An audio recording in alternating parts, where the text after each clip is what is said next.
UPPSC RO exam में 2001 से लेकर के 2021 तक, चाहे हम प्रीलिम्स की बात करें चाहे मेंस की बात करें, जीएस के जितने भी क्वेश्चंस पूछे गए हैं उन सभी को इस चैनल के माध्यम से लगातार मैं आपको यहां से कंप्लीट करा रहा हूं। इस क्रम में विश्व भूगोल के सभी प्रश्नों का कंपाइलेशन मैंने आपको पहले ही प्रोवाइड करा दिया है। अगर आपने वो वाला वीडियो नहीं देखा है तो चैनल के प्लेलिस्ट में जाकर के आप उसे देख सकते हैं। आज के इस वीडियो में हम इन्वायरमेंट और इकोलॉजी के क्वेश्चंस को देखने वाले हैं। यानी ये क्लास देखने के बाद में 2001 से लेकर के 2021 तक आरओ के जितने भी पेपर हुए हैं उनमें पर्यावरण और पारिस्थितिकी के जितने भी क्वेश्चंस पूछे गए हैं उन सभी को आप यहां से देख पाएंगे। इससे आपको एक अनुमान लगेगा कि पर्यावरण और पारिस्थितिकी के ऐसे कौन कौन से स्पेसिफिक टॉपिक हैं जहां से आयोग बार बार प्रश्न पूछता है, तो उन पर आप थोड़ा सा ध्यान देते चलिएगा। तो सबसे पहला क्वेश्चन है, ग्लोबल 500 पुरस्कार ये किस संबंध में दिए जाते हैं। हालांकि यहाँ तो आपको पता है कि आप इन्वायरमेंट और इकोलॉजी के क्वेश्चन पूछ रहे हैं तो जाहिर सी बात है पुरस्कार पर्यावरण से जुड़ा हुआ होगा, लेकिन जब पेपर में आता है तो कभी कभी हम कंफ्यूज हो जाते हैं। ठीक है, तो ग्लोबल 500 पुरस्कार जो है ये पर्यावरण प्रतिरक्षा के लिए दिए जाते हैं। इनको देता कौन है, इनको यूएनईपी प्रदान करता है। यूएनईपी क्या होता है, United Nations environment programme, UNEP की फुल फॉर्म है। 1972 में केन्या की राजधानी नैरोबी में इसे स्थापित किया गया था। इसके अलावा पर्यावरण से जुड़े हुए कुछ अन्य पुरस्कार भी हैं, जैसे गोल्डन पांडा पुरस्कार, ये भी इन्वायरमेंट से जुड़ा हुआ है। इंदिरा गांधी पर्यावरण पुरस्कार भी इस क्षेत्र में दिया जाता है। इसके अलावा पर्यावरण दिवस जो है वो किस तिथि को मनाया जाता है, वो 5 जून को मनाया जाता है। देखिए, सबसे पहले तो मैं जो प्रीवियस ईयर क्वेश्चंस हैं उनको आपको कंप्लीट करा रहा हूँ। इसके बाद में एक कह सकते हैं एक युद्ध स्तर पर मैं आपको यहाँ से चीज़ें प्रोवाइड कराना स्टार्ट करूंगा, क्योंकि आरओ एग्जाम के बाद में आपको पता है यूपीपीसीएस का प्रीलिम्स भी होगा आगे जाकर के। तो मैं एक ऐसी सीरीज चलाऊंगा, मतलब कुछ ऐसे 40-50 टॉपिक हैं जहाँ से सबसे ज़्यादा क्वेश्चंस पूछे जाते हैं। मैं ये नहीं कह रहा पूरा पेपर पूछा जाता है, क्योंकि आप देखेंगे यूपीपीएससी ही आरओ का पेपर कराती है, वही पीसीएस का प्रीलिम्स करा रही है, तो आयोग एक ही है, तो कहीं ना कहीं थोड़ी क्वेश्चंस में सिमिलरिटी देखने को मिलती है। और अगर आप दोनों के प्रीलिम्स को देखेंगे, चाहे आरओ के चाहे आप यूपीपीसीएस के देखेंगे, तो दोनों का सिलेबस भी जो प्रीलिम्स का है वो लगभग एक जैसा है, और क्वेश्चंस भी जो है जिन टॉपिक से पूछे जाते हैं वो लगभग समान ही हैं। तो करीबन 40-50 टॉपिक ऐसे हैं जहां से सबसे ज़्यादा क्वेश्चंस पूछे जाते हैं, तो उनको एक जगह पर मैंने इकट्ठा किया है। तो चाहे वो इतिहास के टॉपिक हों, चाहे भूगोल के टॉपिक हों, चाहे आपके भारतीय भूगोल के टॉपिक हों, इकोनॉमिक्स के टॉपिक हों, ठीक है, तो जितने भी सब्जेक्ट से क्वेश्चन पूछे जा रहे हैं उनके करीबन 40-50 ऐसे फेवरेट टॉपिक हैं आयोग के जहां से वो प्रश्न पूछता है। तो जैसे नदियां हो गई, युद्ध हो गए, है ना, तो ये सभी जो है 40-50 टॉपिक मैं पहले ये जो आरओ के प्रीवियस ईयर क्वेश्चंस हैं इनको कंप्लीट कराने के बाद में उनको एक साथ कराना स्टार्ट करूंगा, जिससे आपको प्रीलिम्स में बहुत ज़्यादा हेल्प यहाँ से मिल जाएगी। अगला क्वेश्चन था पारिस्थितिक तंत्र, जिसको अंग्रेजी में बोलते हैं इकोसिस्टम। ये इकोसिस्टम वर्ड जो है ये किसने दिया था, तो ये एजे टांसले ने दिया था 1935 में। यहाँ पर मैं ज़्यादा एक्सप्लेनेशन इसलिए नहीं कर रहा हूँ क्योंकि इसके बाद में मुझे सीधी एक सीरीज चलानी है, वो जो कि आरओ के लिए भी आपके लिए हेल्पफुल रहेगी और यूपीपीसीएस के प्रीलिम्स के लिए भी हेल्पफुल रहेगी। ठीक है, तो यहाँ पर केवल हम क्वेश्चंस को देख रहे हैं और जो जो चीज़ें मैंने हाईलाइट कर रखी हैं उसको आप ये मान करके चलेंगे क्वेश्चन इसी से रिलेटेड था। जैसे यहाँ पर ग्लोबल वार्मिंग को मैंने हाईलाइट करा है, तो इसका मतलब है कि क्वेश्चन जो पूछा गया था वो ग्लोबल वार्मिंग से जुड़ा हुआ था।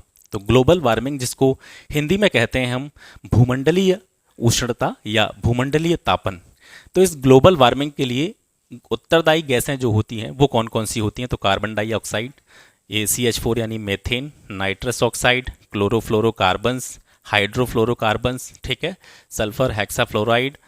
2050 तक पृथ्वी के ताप यानी औसत तापमान की यहाँ पर बात हो रही है। अगर इसी तरीके से ये जो गैसें हैं इनका सांद्रण वातावरण में बढ़ता रहा तो लगभग ऐसा अनुमान लगाया जा रहा है कि पृथ्वी के तापमान में 5 डिग्री सेल्सियस की वृद्धि हो जाएगी। प्रभाव की अगर बात करें कि ग्लोबल वार्मिंग के क्या क्या इम्पैक्ट रहते हैं, क्योंकि जब पृथ्वी का ताप बढ़ेगा तो जाहिर सी बात है जो ग्लेशियरों की बर्फ है वो पिघलने लग जाएगी, और ग्लेशियरों की जब बर्फ पिघलेगी तो समुद्र के जल स्तर में वृद्धि होगी। क्योंकि आपको पता है ज़्यादातर नदियां जो हैं वो कहाँ से निकलती हैं, ग्लेशियरों से निकलती हैं, पहाड़ी क्षेत्रों से निकलती हैं, और पहाड़ी क्षेत्रों की नदियां जाकर के फाइनली कहाँ पर जाती हैं, सागर में जाती हैं, समुद्र में जाती हैं। ग्लेशियरों की जब बर्फ़ पिघलेगी तो उनका पानी भी नदियों के माध्यम से कहाँ जाएगा, सागर में जाएगा, जिससे सी लेवल में जो है वृद्धि देखने को मिलेगी। और इस समुद्र के जल स्तर में वृद्धि से क्या होगा कि जो अनेक द्वीपीय देश हैं या समुद्र के आसपास के जो तटवर्ती क्षेत्र हैं वो जलमग्न हो जाएंगे। इसके साथ साथ फसलों पर और मानव के हेल्थ पर भी कुप्रभाव पड़ेगा। पारिस्थितिक तंत्र में उच्चतम पोषण स्तर पर कौन होता है, तो उच्चतम पोषण स्तर पर होता है सर्वाहारी। ठीक है। ये जो है ज्योग्राफी का भी टॉपिक है। जब मैंने आपको एनसीईआरटी ज्योग्राफी पढ़ाई थी क्लास 6 to 12, तो उसमें ये जो खाद्य श्रृंखला, खाद्य जाल वाला एक पूरा टॉपिक है, उसको मैंने बहुत अच्छी तरीके से वहाँ पे पढ़ाया हुआ है। अगर डिटेल में पढ़ना है तो आप वहाँ पे जा करके उसको देख सकते हैं।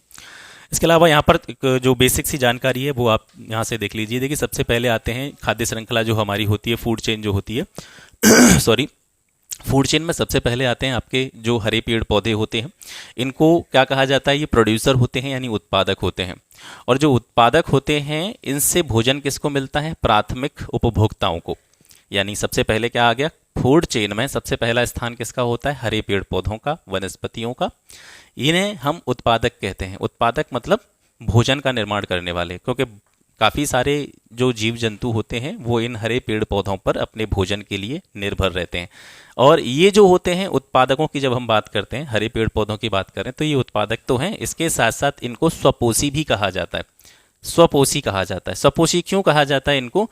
क्योंकि जैसे आप देखेंगे, प्राथमिक उत्पादक इधर आएंगे, यानी उत्पादकों के बाद में आएंगे ये प्राथमिक उपभोक्ता। उत्पादकों के बाद में यहाँ पे कौन आएगा? प्राथमिक उपभोक्ता। तो प्राथमिक उपभोक्ता सीधे रूप में अपने भोजन के लिए इन पौधों पर निर्भर रहते हैं, उत्पादकों पर निर्भर रहते हैं। लेकिन ये जो उत्पादक हैं, यानी हरे पेड़ पौधे हैं, ये किसी पर डिपेंड नहीं रहते हैं अपने भोजन के लिए, क्योंकि ये अपना भोजन जो है प्रकाश संश्लेषण की प्रक्रिया में खुद ही तैयार करते हैं। अपने आप ही अपना भोजन की व्यवस्था इनके द्वारा की जाती है। तो ये स्वपोषी भी होते हैं, इनको उत्पादक भी कहा जाता है। अब उत्पादकों से भोजन कौन प्राप्त करता है? जैसे चूहा हो गया, ठीक है, या टिड्डा हो गया, या खरगोश हो गया। ये डायरेक्टली क्या खाते हैं? खरगोश क्या खाता है? वही हरी पत्तियां वगैरह ये खाता रहता है। चूहा भी ये सारी चीज़ें खाता है। अनाज के दाने वगैरह, अनाज के दाने कहाँ से आए? पेड़ पौधों से, यानी गेहूं की फसल, वो भी तो उसी में आ रही है, तो वहाँ से ये भोजन प्राप्त कर रहा है। टिड्डा भी क्या खाता है? जो भी वनस्पतियाँ होती हैं आपकी, जो पेड़ पौधे होते हैं, फसलें जो होती हैं खेतों में, उनके पत्तों को खाता रहता है। तो टिड्डा की बात करें, चूहे की बात करें, खरगोश की बात करें, ये सभी क्या हैं? ये अपने भोजन के लिए उत्पादकों पर निर्भर हैं। इसलिए इनको क्या कहा जा सकता है? प्राथमिक उपभोक्ता, कंज्यूम करने वाले। सबसे पहले कंज्यूमर कौन है? यही है। ये अपना भोजन उत्पादकों से प्राप्त कर रहे हैं। इसके बाद में देखिए, छिपकली जो है वो टिड्डे को खा जाती है या कीड़े मकोड़ों को खा जाती है। चूहे को कौन खा जाता है? सांप खा जाता है। खरगोश जो है, इसको बाज वगैरह जो है उठा ले जाते हैं। तो चूहा जो है, क्योंकि क्या था? प्राथमिक उपभोक्ता। प्राथमिक उपभोक्ता जो होते हैं ये शाकाहारी होते हैं। ये चीज़ें पूछी जाती हैं। देखिए, पौधों की बात कर रहे थे हम, ये उत्पादक थे। उत्पादक के साथ साथ मैंने आपको ये बताया ये स्वपोषी हैं, अपना भोजन स्वयं बना रहे हैं। टिड्डा, चूहा या खरगोश की बात करा जाए तो ये जो है अपने भोजन के लिए प्राथमिक उत्पादकों पर निर्भर रहता है, हरे पेड़ पौधों पर निर्भर रहते हैं। तो ये जो है कैसे हैं? शाकाहारी होते हैं। ठीक है, जो प्राथमिक उपभोक्ता होते हैं ये कैसे होते हैं? शाकाहारी होते हैं। इसके बाद में द्वितीयक उपभोक्ता जो होते हैं अपने भोजन के लिए प्राथमिक उपभोक्ताओं पर निर्भर रहते हैं। जैसे सांप अपने भोजन के लिए मान करके चलिए कि चूहे पर निर्भर है। चूहे को जब सांप खाएगा तो सांप कैसा हो गया? मांसाहारी। यानी द्वितीयक उपभोक्ता जो होते हैं फूड चेन में, द्वितीयक उपभोक्ता जो होते हैं वे मांसाहारी होते हैं। और तृतीयक उपभोक्ता में ऐसे कह सकते हैं जीव आते हैं, ऐसे जीव जंतु आते हैं जो कि दोनों से ही अपना भोजन प्राप्त करते हैं, प्राथमिक उपभोक्ताओं से भी और द्वितीयक उपभोक्ताओं से भी, यानी शाकाहारियों से भी और मांसाहारियों से भी। तो शाकाहारी और मांसाहारियों से दोनों से अपना भोजन प्राप्त करते हैं तृतीयक उपभोक्ता, तो इनको हम सर्वाहारी भी कह देते हैं। ठीक है, और पारिस्थितिक तंत्र में उच्चतम पोषण स्तर पर यही जीव होते हैं। ठीक है, इसके साथ साथ एक टर्म आता है आपका जो डिकम्पोजर होते हैं, अपघटक होते हैं। खाद्य श्रृंखला में इनका काम क्या है? ये जो है, जैसे मान करके चलिए कोई जीव मर गया, कोई भैंस की मृत्यु हो गई, गाय की मृत्यु हो गई, ठीक है, किसी जानवर की मृत्यु हो गई, तो उसको हम ऐसे ही पड़ा छोड़ देते हैं। एक तो क्योंकि वो उसकी मृत्यु हो चुकी है, तो बाज वगैरह, चील वगैरह जो आपने देखे होंगी वो क्या करते हैं? उस मांस को खाने का काम करते हैं। कोई भी जानवर पड़ा हुआ है वो खा जाते हैं, लेकिन उसका कुछ पार्ट फिर भी बचा रहता है इन्वायरमेंट में, उसका पार्ट कुछ भी फिर भी कुछ बचा रहता है। यानी बाज वगैरह या जो भी सर्वाहारी या मांसाहारी जानवर हैं वो जो है उनका मांस खाते रहते हैं, उसका कुछ हिस्सा बचता है, उसको डिकम्पोज करने का काम अपघटकों के द्वारा किया जाता है। इसीलिए तो इनको डिकम्पोजर कहा जाता है। एक तरह से ये जो हमारा इन्वायरमेंट होता है उसको शुद्ध करने का काम करते हैं जो डिकम्पोजर होते हैं, अपघटक होते हैं। तो खाद्य श्रृंखला में इनका ये स्थान होता है। इसके वाला क्वेश्चन था आपका जैववानिकी। जैववानिकी को बोला जाता है बायोनोमिक्स। बायोनोमिक्स क्या है? ये एक तरह से पारिस्थितिकी का पर्यायवाची होता है। पारिस्थितिकी का पर्याय है, मतलब एक तरह से जो अर्थ पारिस्थितिकी का हम लगाते हैं वही अर्थ हम जैववानिकी का भी लगा सकते हैं। शाब्दिक अर्थ है इसका जीवन का प्रबंधन, मैनेजमेंट ऑफ लाइफ। प्राकृतिक तंत्रों के मूल्यों पर जैववानिकी में बल दिया जाता है जो मानव तंत्रों को प्रभावित करते हैं। जैव विविधता से जुड़ा हुआ क्वेश्चन पूछा गया बायोडाइवर्सिटी। तो बायोडाइवर्सिटी के बारे में जानते हैं। सबसे पहले प्रयोग जो है इस बायोडाइवर्सिटी या जैव विविधता शब्द का किसने किया था? वैज्ञानिक विल्सन के द्वारा 1986 में। ठीक है, और इन्होंने क्या किया था 1986 में? अमेरिकन फोरम में जैव विविधता पर अपना एक प्रतिवेदन दिया था, उसमें इन्होंने जैव विविधता नामक शब्द का यूज किया था। किसी प्राकृतिक प्रदेश में पाए जाने वाले जीव जंतुओं और पादपों की प्रजातियों की जो बहुलता होती है उसी को हम बायोडाइवर्सिटी कहते हैं। कोई भी ऐसा कह सकते हैं नेचुरल एरिया है जहाँ पर बहुत सारे जीव जंतु हैं, अलग अलग उनकी प्रजातियां हैं, ऐसे ही जीव जंतुओं के अलावा पादपों की या पौधों की विभिन्न प्रजातियां वहाँ पे पाई जा रही हैं, तो उनकी प्रजातियों में जो विविधता होती है उसी को हम बायोडाइवर्सिटी कहते हैं। यही जैव विविधता है। भारत में सबसे ज़्यादा जैव विविधता कहाँ पे पाई जाती है? ये पश्चिमी घाट पर पाई जाती है। पश्चिमी घाट को सह्याद्री के नाम से भी जाना जाता है। घाटी अगर आपसे पूछता है, क्योंकि ये घाटी ही पूछा गया था क्वेश्चन में कि सबसे ज़्यादा जैव विविधता बायोडाइवर्सिटी किस घाटी में पाई जाती है, तो वहाँ पर कुछ घाटियों के नाम दे रखे थे। तो ये जो है क्वेश्चन था एक्चुअल, तो ये साइलेंट वैली में पाई जाती है जो कि केरला में है। अगर आपसे पूछा जाए कि विश्व में सर्वाधिक जैव विविधता कहाँ पे पाई जाती है, तो ये उष्णकटिबंधीय वर्षा वनों में पाई जाती है। और अंतर्राष्ट्रीय जैव विविधता दिवस कब मनाया जाता है? ये 22 मई को मनाया जाता है। अम्लीय वर्षा से जुड़ा हुआ क्वेश्चन था। अम्लीय वर्षा या एसिडिक रेन जो होती है इसके लिए उत्तरदायी गैसें कौन सी होती हैं? तो सल्फर डाइऑक्साइड और नाइट्रोजन डाइऑक्साइड, इन दोनों गैसों की वजह से ही अम्लीय वर्षा होती है। प्रक्रिया किस तरीके से होती है कि जो सल्फर डाइऑक्साइड है ये वायुमंडल से आर्द्रता ग्रहण करके, मतलब सल्फर डाइऑक्साइड जो है वायुमंडल की आर्द्रता से जब रिएक्ट करती है तो ये क्या बना देती है? H2SO4 बना देती है, सल्फ्यूरिक अम्ल बना देती है जो कि एक एसिड है। ऐसे ही जो NO2 होती है ये भी वायुमंडल की आर्द्रता से रिएक्ट करके HNO3 बनाती है जिसको हम नाइट्रिक अम्ल कहते हैं, ये भी एक एसिड है। ठीक है, क्वेश्चन ये भी कई बार पूछा गया है, वैसे मैंने इसी में ऐड कर दिया, आगे आपको देखने को मिलेगा। कई बार यूपीपीसीएस के प्रीलिम्स की बात करें, आरओ की बात करें, उनमें कई बार ये क्वेश्चन पूछा गया कि एसिडिक रेन से यानी जो अम्लीय वर्षा होती है उससे प्रभावित सबसे ज़्यादा देश कौन सा है? तो स्वीडन, उसके बाद में नॉर्वे। ठीक है, तो इनको आप याद रखेंगे। लाइकेन से जुड़ा हुआ क्वेश्चन था। लाइकेन क्या है, यानी निम्न में से कौन वायु प्रदूषण का एक सूचक है? इस तरीके से क्वेश्चन था। तो लाइकेन जो है वो वायु प्रदूषण के एक इंडिकेटर के रूप में इनको देखा जाता है। ये किस प्रकार की वनस्पति है लाइकेन? ये थैलोफाइटा प्रकार की वनस्पति होती है। लाइकेन जो होता है कवक और शैवाल दोनों से मिलकर के बनते हैं। ये मिट्टी निर्माण की जो प्रोसेस होती है उसमें भी सहायक होते हैं। इसके अलावा लाइकेन को खाद्य पदार्थों के रूप में भी यूज किया जाता है। वायु प्रदूषण के जैविक सूचक ये किस तरीके से हैं कि जहाँ पर ज़्यादा एयर पॉल्यूशन होता है वहाँ पर लाइकेन जो है वो मरने लगते हैं, लाइकेन जो है वो नष्ट होने लगते हैं। तो जहाँ पर लाइकेन पहले जो है मौजूद हैं और धीरे धीरे वहाँ के लाइकेन जो है वो नष्ट होते चले जा रहे हैं या ख़त्म होते चले जा रहे हैं, तो इसका मतलब है कि उस जगह पर एयर पॉल्यूशन जो है वो बढ़ रहा है। तो इस तरीके से एक इंडिकेटर के रूप में इनको देखा जाता है, एक सूचक के रूप में इनको देखा जाता है। सबसे कम पर्यावरण प्रदूषण करने वाला फ्यूल या ईंधन कौन सा है? तो वो हाइड्रोजन फ्यूल्स होते हैं। हॉटस्पॉट से जुड़े हुए क्वेश्चंस पूछे गए। हॉटस्पॉट क्या होता है? हॉटस्पॉट एक ऐसा स्थान होता है कि जहाँ पर जातियों की पर्याप्तता है, मतलब जीव जंतुओं की जो जातियाँ हैं, प्रजातियाँ हैं, वो पर्याप्त मात्रा में पाई जा रही हैं। इसके साथ साथ जो स्थानिक जातियाँ हैं, स्थानिक जातियाँ मतलब कुछ ऐसी जातियाँ जो विशेष रूप से किसी पार्टिकुलर एरिया में पाई जाती हैं, स्थानिक जातियों की भी अधिकता है। तो जातियों की पर्याप्तता और स्थानीय जातियों की अधिकता पाए जाने के साथ साथ एक ये भी बात हॉटस्पॉट वाले एरिया में देखी जाती है कि उनके अस्तित्व पर निरंतर खतरा या संकट की स्थिति होती है। मतलब जातियां विलुप्ति के कगार पर होती हैं या जातियों की जो कह सकते हैं उपजातियां हैं, प्रजातियां हैं, वो धीरे धीरे खत्म होने के कगार पर होती हैं। तो ऐसे स्थान को हॉटस्पॉट कहा जाता है। इस हॉटस्पॉट शब्द का प्रयोग सबसे पहले नॉर्मन मायर्स ने किया था 1988 में।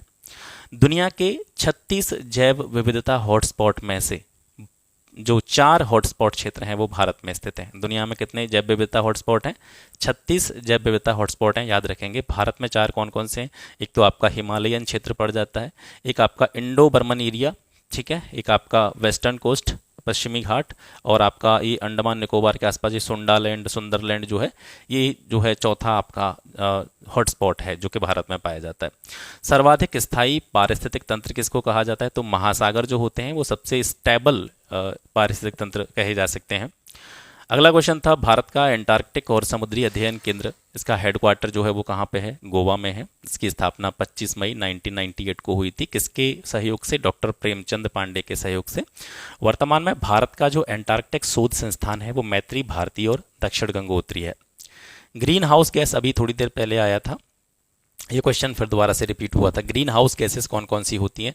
ग्रीन हाउस गैसेस मतलब हरित ग्रह गैसें इनको कहा जाता है। इन्हीं की वजह से पृथ्वी का ताप बढ़ता है, ग्लोबल वार्मिंग में ये जो है कंट्रीब्यूट करती हैं। तो वो कार्बन डाइऑक्साइड ये सबसे ज़्यादा कंट्रीब्यूट करती है। इसके अलावा नाइट्रस ऑक्साइड, मेथेन, क्लोरोफ्लोरोकार्बन, जलवाष्प भी जो है ग्रीन हाउस गैसेज में आती है। इसके अलावा ओजोन। ठीक है, तो इन गैसों के नाम आप याद रखेंगे कि इनमें से कई बार इस तरीके से क्वेश्चन पूछता है कि आपको गैसों के नाम दे देगा और पूछेगा निम्न में से कौन एक ग्रीन हाउस गैस नहीं है।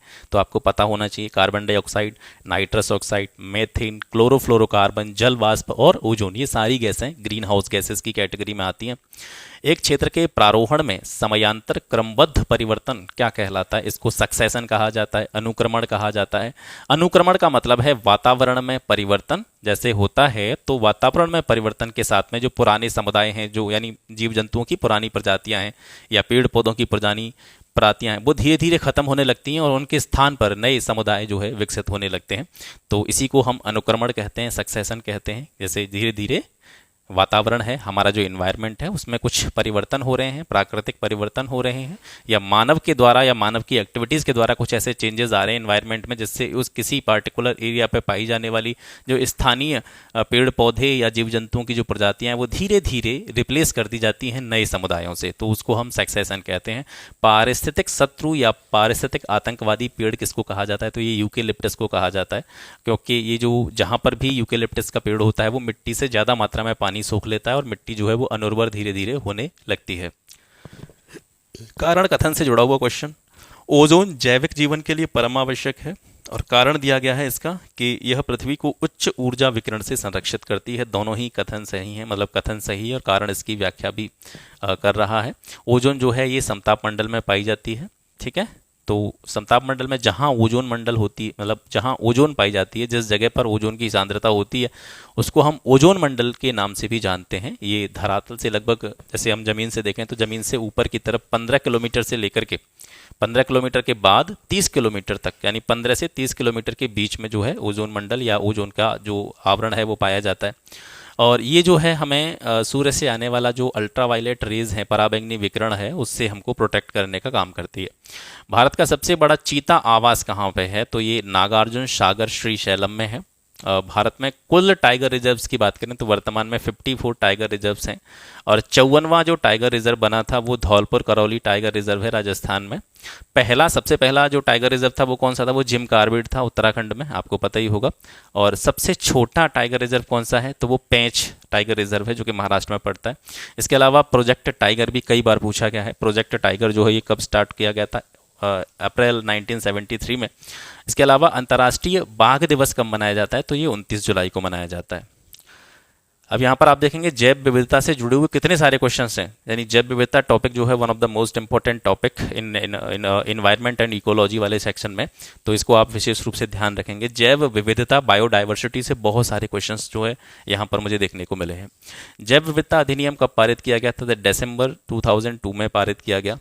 जैव मंडल रिजर्व, ये भी एक बहुत ही इंपॉर्टेंट टॉपिक है। ठीक है, जैसे मैं बता रहा था आपको, जैव विविधता वाला टॉपिक आपको विशेष रूप से देख लेना है। बायोस्फीयर रिजर्व, इसके बारे में पूरी जानकारी आपको और डिटेल में पढ़ लीजिएगा, जो भी बुक आपके पास हो, यानी जहाँ से भी आप एनवायरमेंट इकोलॉजी पढ़ रहे हैं तो वहाँ से बायोस्फीयर रिजर्व पर भी थोड़ा सा आप ध्यान दे लीजिएगा। वर्तमान में बायोस्फीयर रिजर्व्स की संख्या है टोटल 18 और सबसे पहला जो बायोस्फीयर रिजर्व था इंडिया में वो नीलगिरी था। 1986 में इसकी स्थापना हुई थी। सबसे बड़ा क्षेत्रफल के हिसाब से अगर हम बायोस्फीयर रिजर्व देखें तो वो कच्छ का रण है गुजरात में। 2008 में इसको बायोस्फीयर रिजर्व घोषित किया गया।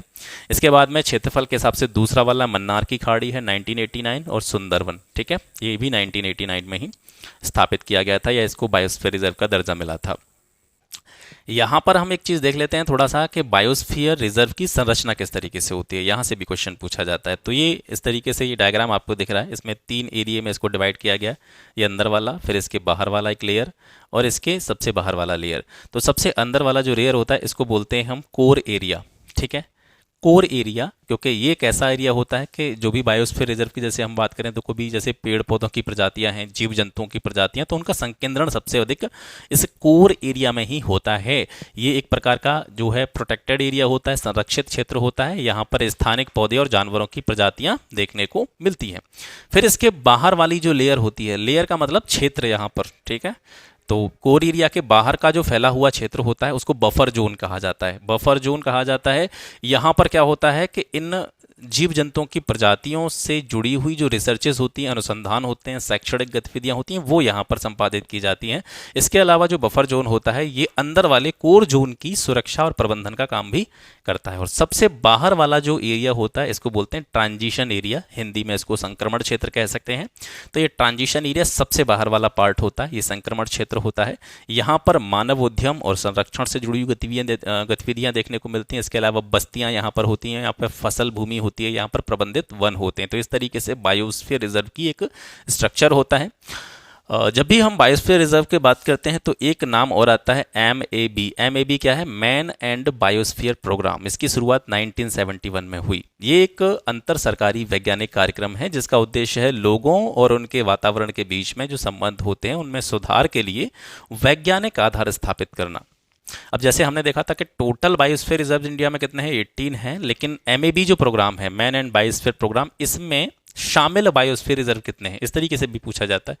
तो ये 12 हैं, यानी उन 18 में से 12 बायोस्फीयर रिजर्व्स को MAB यानी कि मैन एंड बायोस्फीयर प्रोग्राम में शामिल किया गया है। तो यहाँ से कभी कभी दिक्कत ये हो जाती है कि आपसे पूछा जाए कि MAB, या आपको पूरा फुल फॉर्म के हिसाब से नाम दे दे कि मैन एंड बायोस्फीयर प्रोग्राम में कितने जो बायोस्फीयर रिजर्व हैं वो शामिल हैं, तो कभी कभी आप 18 लगा सकते हैं कन्फ्यूजन में, क्योंकि आपके दिमाग में वही रहता है जो मेन चीज़ है। तो इस वजह से इसको भी आप याद रखिएगा, 18 में से 12 बायोस्फीयर रिजर्व जो है वो MAB में है। आगे देखते हैं जैव निम्नीकरण प्रदूषक, बायोडिग्रेडेबल पॉल्यूटेंट्स या अपघटनीय पॉल्यूटेंट्स कौन से होते हैं। तो सबसे पहले ये जानते हैं कि ये क्या चीज़ है। सूक्ष्म जीवों द्वारा अपघटित होकर अपने विषाक्त प्रभाव को खो देने वाले जो पदार्थ होते हैं वे बायोडिग्रेडेबल पॉल्यूटेंट्स कहलाते हैं। मतलब ऐसे प्रदूषक जिनको प्रकृति में छोड़ दिया जाए, ठीक है, या ऐसे ही डाल दिया जाए, तो धीरे धीरे जो सूक्ष्म जीव होते हैं जो हमारे इन्वायरमेंट में पाए जाते हैं वो धीरे धीरे इसको क्या कर देते हैं? समाप्त कर देते हैं। तो ऐसे प्रदूषक या ऐसे पॉल्यूटेंट्स जो सूक्ष्म जीवों के द्वारा अपना जो भी कह सकते हैं उनके अंदर जो टॉक्सिक इफेक्ट उनका होता है, विषाक्त प्रभाव जो होता है, तो वो धीरे धीरे अगर नष्ट हो जाए प्रकृति में अपने आप सूक्ष्म जीवों के द्वारा, तो ऐसे जैव निम्नीकरण प्रदूषक कहलाते हैं। जैसे वाहित मल, सीवेज जो होता है, कूड़ा करकट हो गया, ऊनी वस्त्र हो गए, प्राकृतिक रबर हो गए। ध्यान दीजिएगा यहाँ पर किसकी बात हो रही है? प्राकृतिक रबर की बात हो रही है, ठीक है। प्राकृतिक रबर जो होता है ये जैव निम्नीकरण प्रदूषक के अंतर्गत आता है, क्योंकि धीरे धीरे ये जो है सूक्ष्म जीवों के द्वारा इसको अपघटित कर दिया जाता है, डिकम्पोज कर दिया जाता है। नॉन बायोडिग्रेडेबल, जिनको जैव अनिम्नीकारक या अनपघटनीय प्रदूषक कहते हैं, ये क्या होते हैं? देखिए यहाँ से क्वेश्चन कैसे पूछा जाता पता है कि आपको 3-4 चीज़ों के नाम दे देगा। जैसे आपको मान लीजिए कि यहाँ से दे दिया वाहित मल, कूड़ा करकट, ऊनी वस्त्र, और इसमें से दे दिया आपको DDT, और पूछेगा निम्न में से कौन एक जैव अनिम्नीकरण पॉल्यूटेंट्स है या अनपघटनीय प्रदूषक है, तो आपको सीधे सा यहाँ से निशान लगा देना है कि DDT, क्योंकि ये जो है सूक्ष्म जीवों के द्वारा अपघटित नहीं होता है, वायुमंडल में जस का तस बना रहता है। तो इस तरीके से क्वेश्चन यहाँ से पूछे जाते हैं। तो आपको ये थोड़ा सा आइडिया रखना है कि ऐसे कौन कौन से प्रदूषक हैं जो सूक्ष्म जीवों के द्वारा हमारे पर्यावरण में अपघटित हो जाते हैं, और ऐसे कौन कौन से पॉल्यूटेंट्स हैं जो वायुमंडल में अपघटित नहीं होते। तो नॉन बायोडिग्रेडेबल पॉल्यूटेंट्स जो होते हैं ये सूक्ष्म जीवों के द्वारा अपघटित नहीं होते हैं, और इसमें आते हैं जैसे आपका सीसा हो गया, पारा हो गया, आर्सेनिक, कैडमियम, निकिल, मैंगनीज, लोहा, कॉपर, जिंक, DDT, 2,4-D एक कीटनाशक होता है। इसके अलावा फिनॉल, प्लास्टिक, पॉलीथिन, ये सारी चीज़ें प्रकृति में लंबे समय तक बनी रहती हैं और सूक्ष्म जीवों के द्वारा इनको अपघटित नहीं किया जा सकता है, ठीक है। तो ये दोनों चीज़ें आपको यहाँ से याद रखनी है। प्रतिशतता के आधार पर वायुमंडल में सबसे ज़्यादा पाई जाने वाली गैस कौन सी? आप सभी जानते हैं नाइट्रोजन है। 78.07% जो है इसकी मात्रा होती है हमारे वायुमंडल में। इसके अलावा जो अदर गैसेज हैं, जैसे हम ऑक्सीजन की बात करें तो लगभग 20.93%, कभी कभी इसको 21% कह दिया जाता है, तो ये इतनी पाई जाती है। कार्बन डाइऑक्साइड की मात्रा 0.03% होती है। आर्गन जो होती है 0.93% होती है। मृदा क्षरण जिसको सॉइल इरोजन कहते हैं, इसको रोकने के तरीके क्या हैं? वनों का रोपण किया जाए, ज़्यादा से ज़्यादा पेड़ लगाए जाएं, छोटे छोटे बांध बना दिए जाएं, सस्यावर्तन, क्रॉप रोटेशन। सस्यावर्तन क्या होता है? क्रॉप रोटेशन मतलब एक ही प्रकार की फसल उगाते रहेंगे तो मृदा कहीं ना कहीं अनुर्वर हो जाती है, मृदा की गुणवत्ता पर प्रभाव पड़ता है। तो इस वजह से फसलों को समय समय पर जो है बदलते रहना चाहिए, जिसको फसल चक्र कहते हैं। तो सस्यावर्तन करके भी मृदा क्षरण को रोका जा सकता है। इसके साथ साथ स्थानांतरी कृषि का प्रबंधन करना, सीढ़ीदार खेती जो खास करके पर्वतीय क्षेत्रों में बनाई जाती है, इसके अलावा समोच्च रेखीय जुताई करना, ये सारी चीज़ें ऐसी हैं जिनके द्वारा सॉइल इरोजन को रोका जा सकता है। इसके बाद आते हैं विश्व धरोहर स्थल, वर्ल्ड हेरिटेज साइट्स। विश्व धरोहर स्थलों की भारत में कुल संख्या जो है वो 42 है। ठीक है, ये याद रखेंगे, बहुत इंपॉर्टेंट चीज़ है। भारत में कुल कितने विश्व धरोहर स्थल हैं? यूनेस्को के कितने विश्व धरोहर स्थल, वर्ल्ड हेरिटेज साइट भारत में पाए जाते हैं? 42। और 42 में से 34 जो धरोहर स्थल हैं वो कल्चरल हैं, सांस्कृतिक हैं। 7 धरोहर स्थल प्राकृतिक हैं। ये वाला नंबर आपको याद रखना है। एनवायरमेंट इकोलॉजी हम पढ़ रहे हैं तो नेचर से जुड़े हुए जो भी वर्ल्ड हेरिटेज साइट्स हैं उनका नंबर आपको पता होना चाहिए। 7 हमारे यहाँ प्राकृतिक विश्व धरोहर स्थल हैं और एक मिश्रित विश्व धरोहर स्थल है। यहां पर देखते हैं कुल विश्व धरोहरों की संख्या के हिसाब से भारत जो है विश्व में 6वें स्थान पर आता है। सबसे ज़्यादा वर्ल्ड हेरिटेज साइट्स कहाँ पर हैं? इटली में हैं। और 18 अप्रैल को विश्व धरोहर दिवस मनाया जाता है। यहाँ पर जो आप ये देख पा रहे हैं, जो प्राकृतिक जो कह सकते हैं आपके विश्व धरोहर स्थल हैं वो कौन कौन से हैं? काजीरंगा राष्ट्रीय उद्यान असम में है। मानस वन्य जीव अभ्यारण्य ये आपका कहाँ पे है? ये भी असम में है। इसके अलावा पश्चिमी घाट हो गया, ठीक है, और आपका सुंदरबन राष्ट्रीय उद्यान, 4 ये हो गए। 5वां आपका नंदा देवी और फूलों की घाटी। 6वां आपका great Himalayan national park reserve area.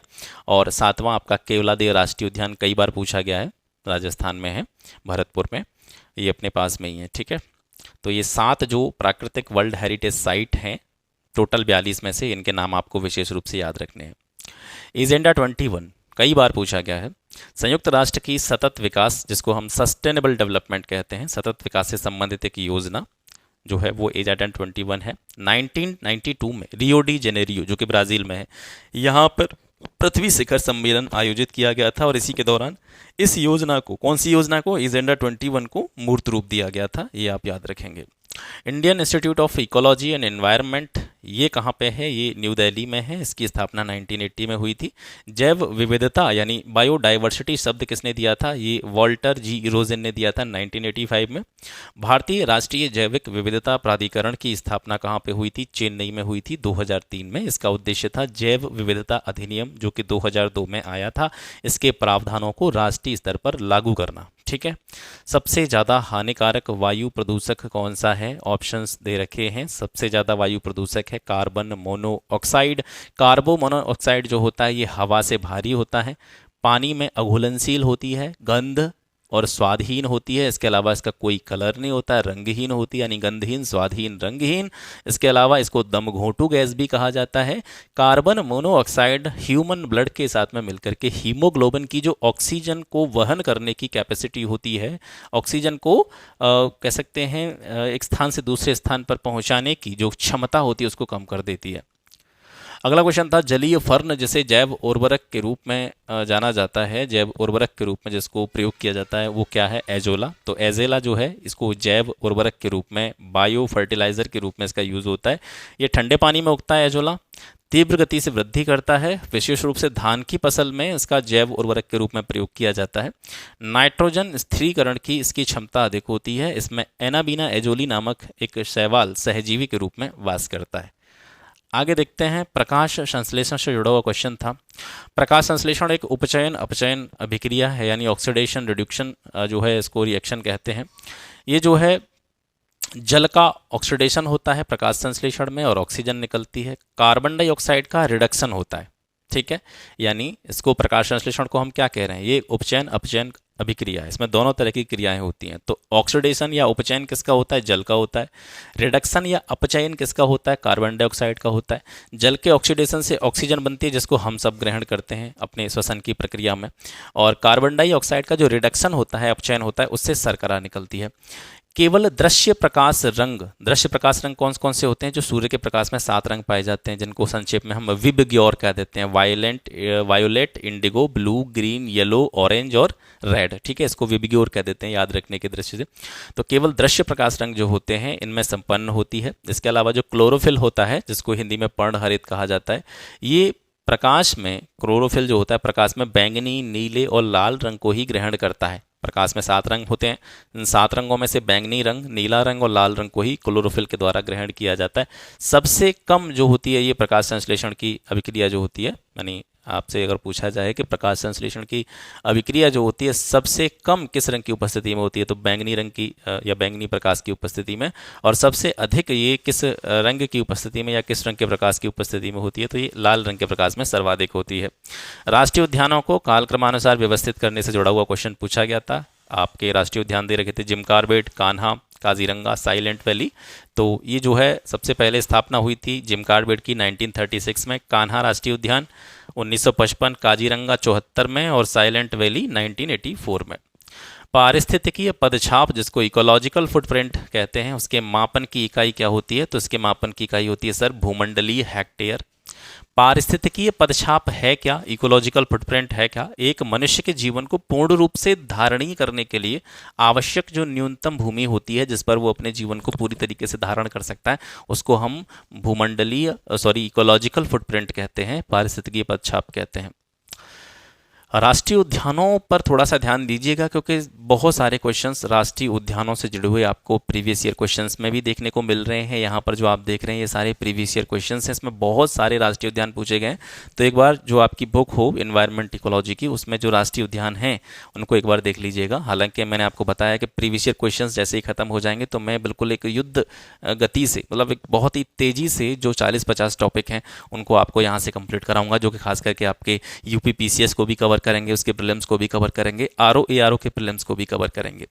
Indravati राष्ट्रीय उद्यान छत्तीसगढ़ में है, अंसी राष्ट्रीय उद्यान कर्नाटक में है, बेतला राष्ट्रीय उद्यान झारखंड में है, गूगामल राष्ट्रीय उद्यान जो है ये महाराष्ट्र में है।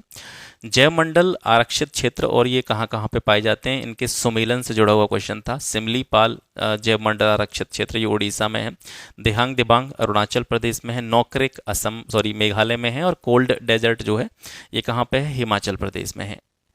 भितरकनिका गरान जिसको आप मैंग्रोव कहते हैं, क्योंकि शब्दावली कभी कभी हिंदी के कुछ ऐसे वर्ड होते हैं जो जनरली हमारी समझ में नहीं आते हैं, तो जब भी आप पेपर दे रहे हों और हिंदी मीडियम से ज़्यादातर छात्र हैं तो हिंदी मीडियम से जैसे आप प्रश्नों को पढ़ते हैं तो कुछ ऐसी चीज़ें आ जाती हैं, कुछ ऐसे वर्ड आ जाते हैं जो समझ में नहीं आते। कुछ ज़्यादातर क्या होता है कि जो भी पेपर बनाया जाता है पहले ही अंग्रेजी में बनाया जाता है और अंग्रेजी के बाद में सीधा उसका ट्रांसलेट कर दिया जाता है। ये एक बड़ी विडंबना है, ठीक है। तो इसी वजह से जो ट्रांसलेट करने के बाद में जो हिंदी होती है या जो प्रश्न की भाषा होती है उसमें बहुत बड़ा जो है अंतर सा देखने को मिलता है। तो एक गरान वर्ड आ गया तो नहीं समझ पाएंगे कि गरान क्या होता है या किसकी बात हो रही है। और मैंग्रोव अगर आपसे बोला जाएगा तो आप तुरंत ही समझ जाएंगे। तो भितरकनिका मैंग्रोव की यहाँ पे बात हो रही है, इससे जुड़ा हुआ क्वेश्चन पूछा गया था। ये भितरकनिका मैंग्रोव जो है उड़ीसा में ब्राह्मणी और वैतरणी नदियों के बीच में पाए जाते हैं। भारत का दूसरा सबसे बड़ा मैंग्रोव पारिस्थितिकी तंत्र जो है वो भितरकनिका है। ये जो है भितरकनिका के बारे में बात हो रही है। तो लुप्त प्राय खारे पानी के जो मगरमच्छ हैं उनके प्रजनन स्थल के रूप में भी इसको देखा जाता है। गाहिर माथा समुद्र तट पूर्व में अभ्यारण्य की सीमा बनाने का काम करता है और गाहिर माथा समुद्र जो है यहाँ पर एक कछुओं की विशेष प्रजाति जिसको ओलिव रिडले कहा जाता है, ये सबसे बड़ी कॉलोनी के रूप में देखा जाता है। गाहिर माता समुद्र तट जो है पर ओलिव रिडले कछुए बहुत ज़्यादा पाए जाते हैं। इसके अलावा भितरकनिका मैंग्रोव जो है यहाँ किंगफिशर पक्षियों की 8 किस्मों का अधिवास है। किंगफिशर पक्षी यहाँ पे पाए जाते हैं। बगा गहना स्थल जो है इसी के पास, ये जो है हेरोनरी है, इसका अर्थ है पक्षियों का प्रजनन स्थल, मतलब बगा गहना स्थल जो है इसके पास में, इसको एक हेरोनरी के रूप में देखा जाता है। हेरोनरी किसको कहते हैं? जहाँ पर पक्षी जो जलीय पक्षी होते हैं वो अपना प्रजनन करते हैं, यानी अपनी प्रजाति को आगे बढ़ाने का काम करते हैं, तो उसके रूप में बगा गहना स्थल को देखा जाता है।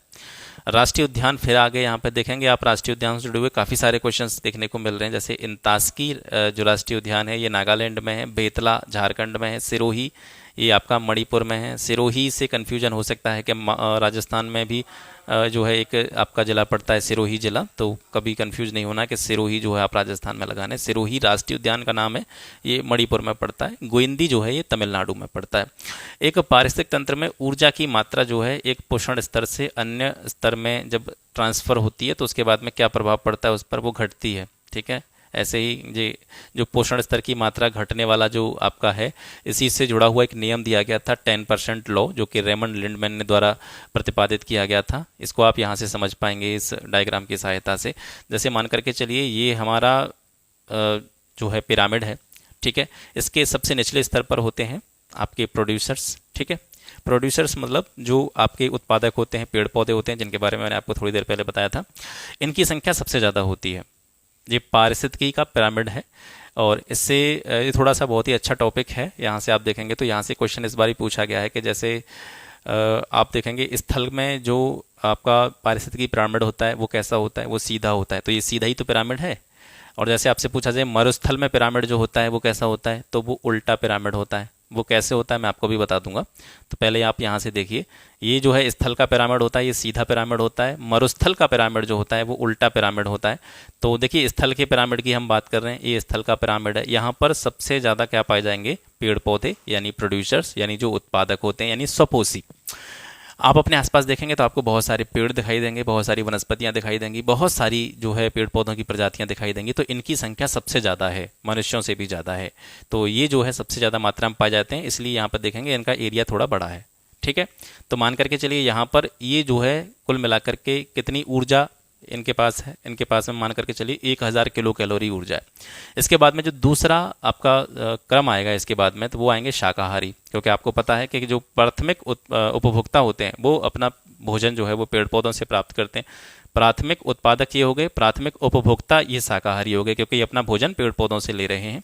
तो सबसे ज़्यादा संख्या पेड़ पौधों की, उसके बाद में उससे कम संख्या जो होती है वो होती है शाकाहारियों की। ठीक है, तो यहाँ पर हमारा क्वेश्चन क्या है कि जब ऊर्जा का स्थानांतरण होता है, ठीक है, एक ग्रुप से लेकर के दूसरे ग्रुप तक, तो वहाँ पर ऊर्जा की मात्रा धीरे धीरे कम होती चली जाती है, घटती चली जाती है। मान करके चलिए यहाँ पर 1000 किलो कैलोरी एनर्जी थी, तो ये जहाँ पर पहुँचेगी दूसरे वाले ग्रुप में पहुँचेगी तो ये 100 किलो कैलोरी रह जाएगी। ये 10% का नियम है, 1000 का 10% 100।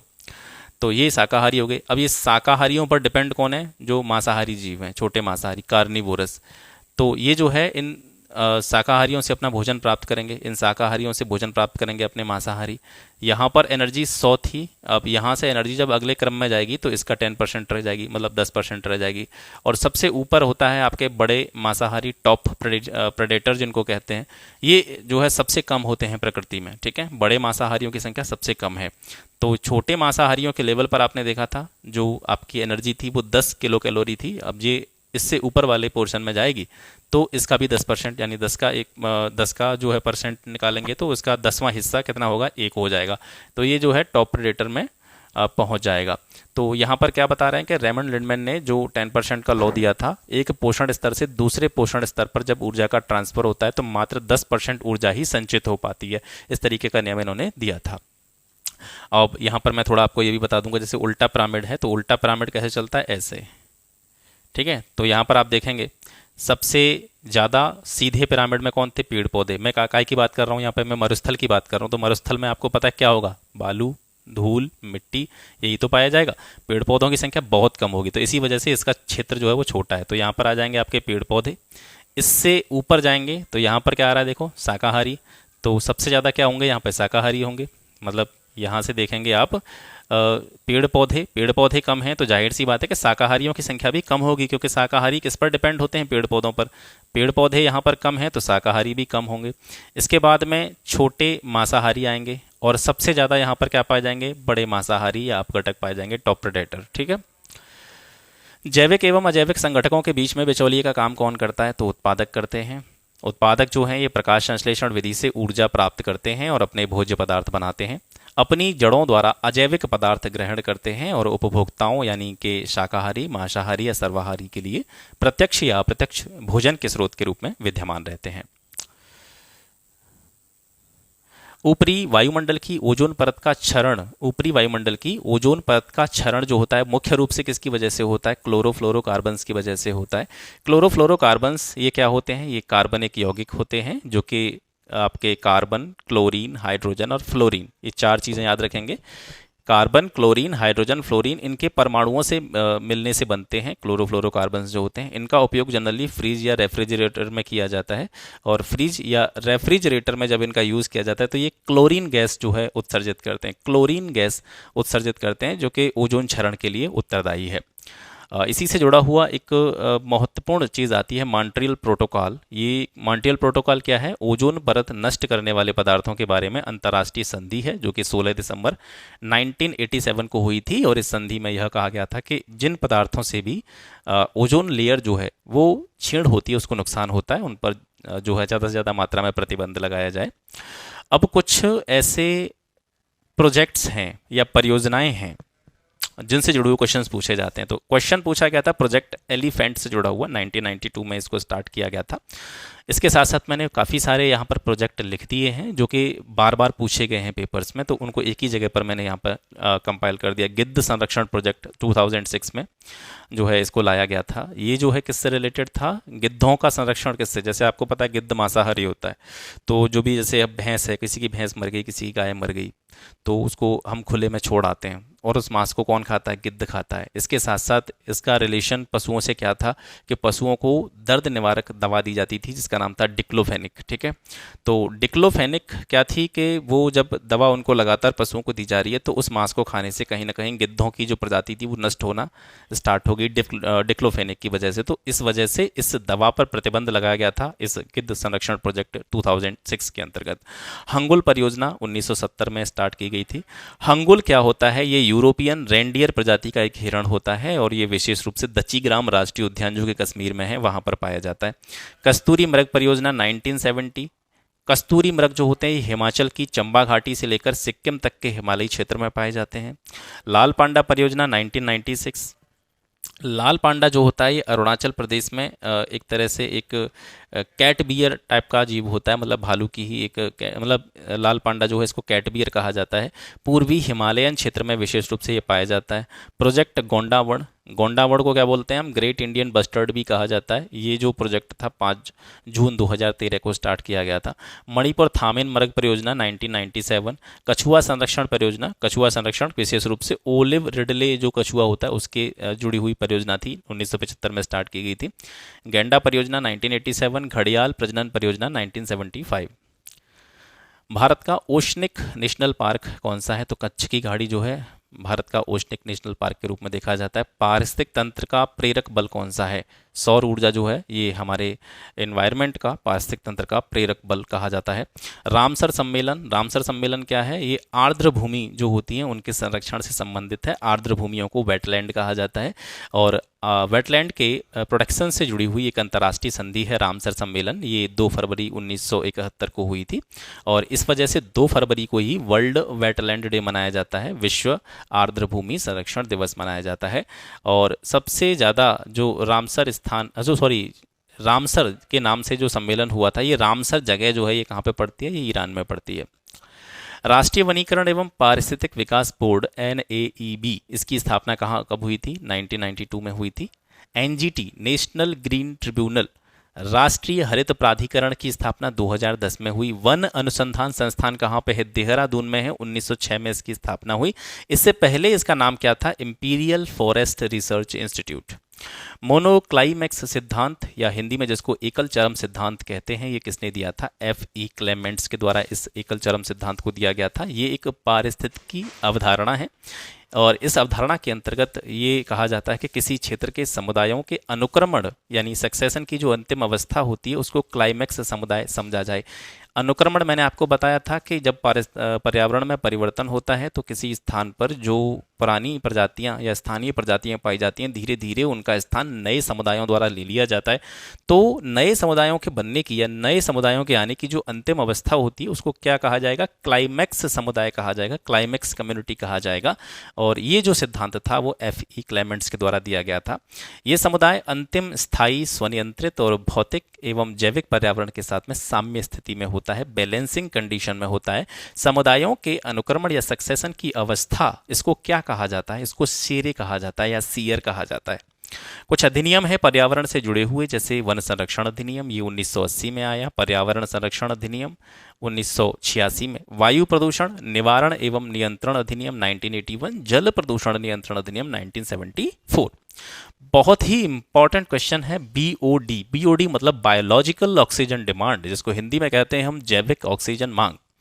ये क्या है? ये बीओडी जो होती है किसी भी नदी के जल प्रदूषण का मापन होता है। बीओडी का मतलब क्या है कि ऑक्सीजन की ऐसी मात्रा, देखिए उसका नाम पढ़िए आप, बीओडी मतलब बायोलॉजिकल ऑक्सीजन की डिमांड। तो ये जो है ये क्या दिखाती है कि ये ऑक्सीजन की एक ऐसी मात्रा है जो जल में कार्बनिक पदार्थों के जैव रासायनिक अपघटन के लिए ज़रूरी होती है। तो जहाँ पर जितनी कमी है इतनी डिमांड होगी। ऑक्सीजन की किसी भी जल स्रोत में जितनी कमी है उतनी ही उसकी डिमांड होगी। जितनी ज़्यादा डिमांड होगी वो उतना ही ज़्यादा प्रदूषण जो है वहाँ से आपको कह सकते हैं एक तरह से उसका संकेत देगी कि इस जगह पर उतना ही ज़्यादा पोल्यूशन है। पारेतंत्र का घटती उत्पादकता की दृष्टि से क्रम, तो सबसे पहले मैंग्रोव, फिर घास के मैदान, फिर झील और फिर सागर। धूपगढ़ चोटी ये कहाँ पे है? सतपुड़ा राष्ट्रीय उद्यान में है, मध्य प्रदेश में। सतपुड़ा पर्वत श्रेणी का विस्तार राजपीपला पहाड़ियाँ जो कि मध्य प्रदेश में है, वहाँ से स्टार्ट होकर के महादेव और मैकाल पहाड़ियों के रूप में छोटा नागपुर पठार की पश्चिमी सीमा तक पाया जाता है। इसके अलावा यहाँ पे देखेंगे मध्य प्रदेश के कुछ और भी राष्ट्रीय उद्यान हैं। एक तो आपने यहाँ पे देख लिया सतपुड़ा। कान्हा राष्ट्रीय उद्यान भी मध्य प्रदेश में है, ये मंडला और बालाघाट जिले में इसका विस्तार है। बांधवगढ़ राष्ट्रीय उद्यान ये उमरिया में है, एमपी में। माधव राष्ट्रीय उद्यान ये मध्य प्रदेश के शिवपुरी जिले में है। और संजय दुबरी टाइगर रिजर्व जो है ये भी एमपी में ही है। कौन सा बाघ अभयारण्य मध्य प्रदेश में नहीं है? तो यहाँ पर 4 नाम दे रखे हैं। एक आपका अमनगढ़ हो गया, बांधवगढ़ हो गया, कान्हा, माधव। तो ये माधव जो है ये भी एमपी में है, कान्हा भी एमपी में है, बांधवगढ़ भी जो है आपका एमपी में है। अमनगढ़ जो है ये उत्तर प्रदेश का टाइगर रिजर्व है जो कि बिजनौर जिले में पाया जाता है। निम्न में से कौन स्थलीय पारिस्थितिक तंत्र का उपभाग नहीं है? यहाँ पर 4 दे रखे हैं। देखिए स्थलीय पारिस्थितिक तंत्र की बात हो रही है, किसकी हो रही है? स्थल पारिस्थितिक तंत्र की बात हो रही है। तो पर्वत भी स्थल में आ जाते हैं। निम्न स्थलीय, इसमें भी स्थलीय आ रहा है, पारिस्थितिक तंत्र है। अर्ध शुष्क पारिस्थितिक तंत्र है, ठीक है। और सागरीय जो है ये जाहिर सी बात है, अब सागर की बात हो रही है तो स्थलीय पारिस्थितिक तंत्र का उपभाग नहीं इसको माना जाएगा। स्थलीय पारिस्थितिक तंत्र जो होते हैं ये पृथ्वी के कुल सतह क्षेत्रफल का लगभग 25 से 30% है। और स्थलीय पारिस्थितिक तंत्रों के महत्वपूर्ण सीमित कारक जो हैं वो हैं आर्द्रता और तापमान। इसमें जो सम्मिलित क्षेत्र होते हैं स्थलीय पारिस्थितिक तंत्रों के अंतर्गत, तो टुंड्रा के वन, घास के मैदान, मरुस्थल, पर्वत, निम्न स्थलीय पारिस्थितिक तंत्र, इसके अलावा अर्ध शुष्क पारिस्थितिक तंत्र, ये सारे जो हैं स्थलीय पारिस्थितिक तंत्रों के उपभाग के रूप में देखे जाते हैं। अगला क्वेश्चन था पार्वती अर्गा रामसर स्थल, ये कहाँ पे है? ये आपका यूपी के गोंडा जिले में है। ये एक पक्षी अभयारण्य है। फरवरी 2020 में इसको रामसर साइट घोषित किया गया था। वर्तमान में यूपी में कितने रामसर साइट हैं? 10 रामसर साइट हैं। और सर्वाधिक रामसर साइट वाला अगर कोई स्टेट है तो वो तमिलनाडु है, जिसमें 14 वेटलैंड साइट पाई जाती हैं, रामसर स्थल पाए जाते हैं। बायोडीजल पौधा कौन सा है? ये काफ़ी बार बहुत पुराना क्वेश्चन है किसी ज़माने का, ये आपको पता होगा, अभी भी पूछा जा रहा है। जैट्रोफा या इसको रतनजोत भी कहते हैं। रिंगलमैन स्केल ये क्या करता है? रिंगलमैन स्केल के द्वारा धुएं के जो आभासी घनत्व होते हैं उसका मापन किया जाता है। डॉब्सन इकाई के द्वारा क्या किया जाता है? ओजोन की सांद्रता का मापन किया जाता है। कौन सा मैंग्रोव क्षेत्र गोदावरी नदी डेल्टा पर स्थित है? तो मैंग्रोव क्षेत्रों के नाम थे, इंपॉर्टेंट हैं, तो मैंने चारों के चारों जो ऑप्शन में दे रखे थे वो सारे लिखे हैं यहाँ पे। तो गोदावरी नदी डेल्टा पर कौन सा है? कोरिंगा मैंग्रोव क्षेत्र, ये सुंदरबन के बाद में दूसरा बड़ा मैंग्रोव क्षेत्र है। यहाँ से आप देखेंगे तो मालपे मैंग्रोव क्षेत्र ये भी कर्नाटक में है। होन्नावर जो मैंग्रोव क्षेत्र है ये भी कर्नाटक में है। और कुंडापुर मैंग्रोव क्षेत्र ये भी जो है कर्नाटक में है, उडुपी नामक स्थान पे पड़ता है। मैंग्रोव या अनूप वन इनको कहते हैं, मैंग्रोव कह लीजिए, अनूप वन कह लीजिए। तो मैंग्रोव या अनूप वनों के अंतर्गत राइजोफाइरा प्रजाति के वृक्षों का विकास होता है। और वन स्थिति रिपोर्ट 2021 के आधार पर देखें तो 2019 की तुलना में मैंग्रोव के आवरण में लगभग 17 वर्ग किलोमीटर की वृद्धि देखी गई है। देश में कुल मैंग्रोव आवरण कितना है? 4,992 वर्ग किलोमीटर है। और मैंग्रोव आवरण की वृद्धि प्रदर्शित करने वाले शीर्ष 3 राज्य कौन से हैं जिन्होंने सबसे ज़्यादा वृद्धि प्रदर्शित की है मैंग्रोव आवरण में? सबसे पहला उड़ीसा, 8 वर्ग किलोमीटर की वृद्धि यहाँ पे हुई है। महाराष्ट्र में 4 वर्ग किलोमीटर की वृद्धि हुई है। कर्नाटका में 3 किलोमीटर स्क्वायर की ग्रोथ देखी गई है। होकेरा वेटलैंड ये कहाँ पे है? ये जम्मू कश्मीर में श्रीनगर के जैनकोट क्षेत्र में है। इसके अलावा यहाँ पर एक आता है आपका पॉइंट कैलीमेरे वन्य जीव और पक्षी अभयारण्य, ये जो है नागपट्टनम जिले में है, तमिलनाडु में। ये ऑप्शन में ही दे रखा था तो मैंने चारों के चारों ले रखे हैं, इंपॉर्टेंट थे। नागपट्टनम जिले में है पॉइंट कैलीमेरे वन्यजीव और पक्षी अभयारण्य, तमिलनाडु में। 2002 में इसको रामसर भूमि में शामिल किया गया। पॉइंट कैलीमेरे की बात हो रही है। यहाँ की जो स्थानिक प्रजाति है पॉइंट कैलीमेरे की, तो वो है ब्लैक बक मृग, ठीक है। सो मोरिरी झील जो है, ये वाला वेटलैंड लद्दाख में चांगथांग पठार पर स्थित एक प्राकृतिक झील है। वुलर झील, ये इसको 1990 में वेटलैंड घोषित किया गया था। भारत में राष्ट्रीय उद्यानों और वन्यजीव अभयारण्यों के संदर्भ में कौन सा कथन सही है? तो दोनों ही कथन सही हैं। पहला है आपका राष्ट्रीय उद्यानों की संख्या सबसे ज़्यादा कहाँ पे है? मध्य प्रदेश में है, सही है। वन्यजीव अभयारण्यों की संख्या अंडमान निकोबार द्वीप समूह में सर्वाधिक है, तो ये भी सही है। सबसे ज़्यादा वन्यजीव अभयारण्य अंडमान निकोबार द्वीप समूह में 96 और सबसे ज़्यादा राष्ट्रीय उद्यान मध्य प्रदेश में है। तो आज आपने जितने भी क्वेश्चंस किए, ये सारे क्वेश्चन मैंने अपने मन से नहीं लिखे हैं सर। 2001 से लेकर के 2021 तक यूपी पीएससी आरओ के प्रीलिम्स और मेंस में जीएस का जो पेपर होता है, उसमें जितने भी क्वेश्चंस पूछे गए हैं वो सारे के सारे ये हैं। अब यहाँ से आपको आइडिया लग गया होगा कि कौन कौन से टॉपिक हैं जहाँ से बार बार क्वेश्चंस देखे गए, सबसे ज़्यादा क्वेश्चंस कहाँ से पूछे गए, ठीक है। तो सबसे पहले मैं इसी वजह से इन क्वेश्चंस को ही कंप्लीट करा रहा हूँ और उसके बाद में एक सीरीज़ चलाएंगे। इंपॉर्टेंट 40-50 टॉपिक हैं जिनको आप जो है एक तरह से आपके रिवीजन में भी काम देंगे। डायरेक्टली क्वेश्चंस जो है आपको वहाँ से देखने को मिलेंगे, ठीक है। और देखिए, मैं हाथ से चीज़ें लिखता हूँ तो थोड़ा सा टाइम लग जाता है और कभी कभी ऐसा होता है कि आप लिख रहे हैं तो थोड़ी बहुत एरर कहीं पर देखने को मिल जाती है। अगर इसमें कोई एरर हो तो आप ज़रूर पॉइंट आउट करके बताइएगा, क्योंकि मतलब अपनी एरर खुद ढूंढना थोड़ा सा मुश्किल काम होता है। क्योंकि आप जब भी कुछ आपके मुंह से गलत निकल रहा है या आप कुछ गलत लिख गए तो आपको अंदाज़ा नहीं होता कि आपने कुछ गलत लिखा है, लेकिन सामने वाला उसको जल्दी पिक कर लेता है।